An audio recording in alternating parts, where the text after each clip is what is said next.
Alejandro Moreno, director de encuestas de El Financiero. Alejandro, gracias por estar con nosotros. Buenas noches, Blanca, Héctor, un gusto. Pues cuéntanos un poco sobre esta encuesta, donde pues tú, ya decía Héctor hace unos momentos, fuera del aire, atinadamente haces algunas preguntas a las personas a las que pues encuestan sobre la viabilidad o no del nuevo aeropuerto, no en la base de Santa Lucía como está proponiendo el nuevo gobierno, sino donde se está en estos momentos construyendo, en Texcoco. Así es. Es una encuesta que realizamos para el periódico, no es de ninguna manera la encuesta de la consulta, no sabemos lo que se va a preguntar, pero lo que estamos preguntando creo que es lo básico, Blanca. Texcoco sí o no, y Santa Lucía sí o no. Y como tercera opción, elegir entre Texcoco y Santa Lucía. Es decir, básicamente esas son las preguntas. Lo que hemos visto es que el apoyo a la construcción en el actual sitio en Texcoco ha aumentado. Hicimos la misma encuesta hace un mes y pasa el apoyo de 54% que fue en agosto, de la medición de agosto, al 63%. Que es interesante, ¿no? Porque en la primera edición fue prácticamente pasada la elección, en donde pues, se movía entre el sí y el no, pero no, el despunte es interesante. Yo creo que en agosto traíamos, digamos, el efecto de las campañas, la propuesta de López Obrador de cambiarlo a Santa Lucía, la base militar, pero ahorita esto ya refleja pues la discusión de las últimas 4 semanas, que está como confirmando el hecho de que pareciera, por lo menos para la opinión pública, de que el actual proyecto vale la pena continuar, por distintas razones, ¿verdad? Por el contrario, la pregunta de si se debe de cambiar la construcción a Santa Lucía ha disminuido el apoyo. La teníamos en 25% en el mes de agosto y baja ligeramente a 22. El rechazo ahí sí es claro que sube de 52 a 65. 2/3 partes del público entrevistado, esta es una telefónica nacional, una encuesta telefónica, 2/3 partes rechaza la opción de Santa Lucía, que como bien sabemos es la propuesta del presidente electo. Exactamente. Y hay otra gráfica, Alejandro, donde le preguntas a la gente que la consulta decida dónde se construye el aeropuerto. Esto sí bajó alrededor de 22 puntos de agosto a septiembre subió más o menos 22 puntos. Así es, efectivamente también parece que la idea de la consulta sigue siendo atractiva. Es decir, que se haga una consulta sube de 67 a 80%. 80 de cada 10, perdón, de cada 100 nos están diciendo sí, está bien la consulta y que además sea ejecutiva, es decir, que sí decida, si van a consultar a los ciudadanos, pues que sea ejecutiva, ¿no? 74% nos dice efectivamente que ésta decida dónde se construye. Si las preguntas, como dije al inicio, son muy sencillas, sí o no, o elegir entre una y otra, que también tengo aquí el dato, si se tiene que elegir entre Texcoco, continuar Texcoco, o cambiar a Santa Lucía, 64% elige Texcoco, 23% Santa Lucía. Es decir, es una proporción casi de 3-1 a favor de la continuación del proyecto actual. Curiosamente, además de que se viene pues clarificando un poco esa postura a favor de Texcoco, parece que está disminuyendo el interés.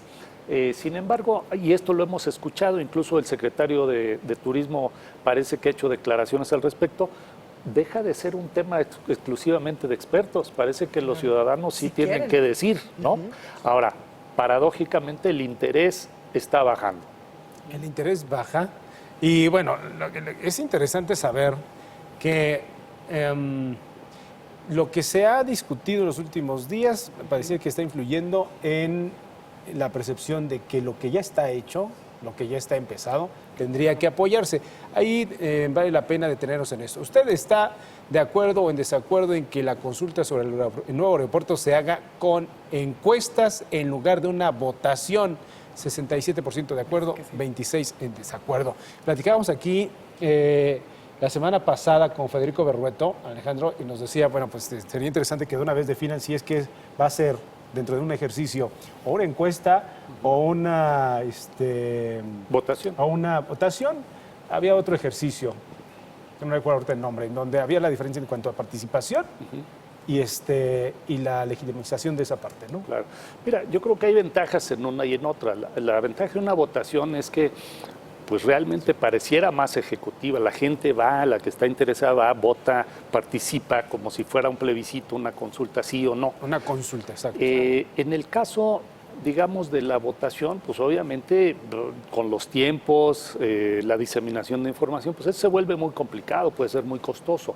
La encuesta, si efectivamente importa lo que toda la población tenga que decir, la población adulta, el electorado, pues resulta mucho más conveniente en muchos sentidos, pero no deja de ser una encuesta. Aquí lo que he escuchado es que pareciera que se va a hacer con distintas empresas encuestadoras que van a estar, no solamente una, sino distintos para que entre ellas se validen. Me parece que es una buena idea para que metodológicamente no quede duda, ¿no? Ahora, sí sigue siendo un tema quién debe o no participar en estas encuestas o en estas consultas, porque pues no todos son usuarios, o sí son, o es un tema de toda la población. Hay mucha población que dice, bueno, yo no soy experto, yo no soy experto en las cosas técnicas del aeropuerto, entonces no podría opinar, y hay varias personas que han dicho que estaría muy bien que el gobierno federal actual o el que sigue, pues nos diera información sobre los aspectos técnicos para tomar una buena decisión sobre esta encuesta. Así es, y como aspectos técnicos, como en toda campaña, pues habrá algunos que estén a favor y otros en contra, entonces esto se asemeja a una elección. Sí. Digamos que no es tampoco el tema de que tiene que ser experta la ciudadanía para tomar una decisión de sí o no. Claro. Además es una consulta, como dije, no tiene esta, o por lo menos hasta donde entiendo, no tiene la caracterización de ser constitucional. Así Esto es una consulta al Ni público. vinculante. Ya lo que se decida pues tendrá que caer en manos del presidente electo y su equipo. ¿Con qué te quedas para terminar, Alejandro, de esto y de lo que podría venir? Pues mira, el resumen creo que es en 4 semanas de discusión, mucha o poca que ha habido, se cristaliza la opción de Texcoco, pero a la vez va aburriendo el tema. Es decir, aburriendo en el sentido de que pues baja el interés público en esto, no porque no sea importante, sino porque a lo mejor efectivamente hay cierto hartazgo, ¿no? Falta un mes o poquito más de un mes para la consulta, entonces veremos si podemos hacer otra medición para ver si esto cambia o no cambia, ¿no? Está interesante. Alejandro, muchas gracias por estar con nosotros Gracias a en este usted. estudio, como siempre. Gracias. Gracias. Pues ahí está la encuesta completa.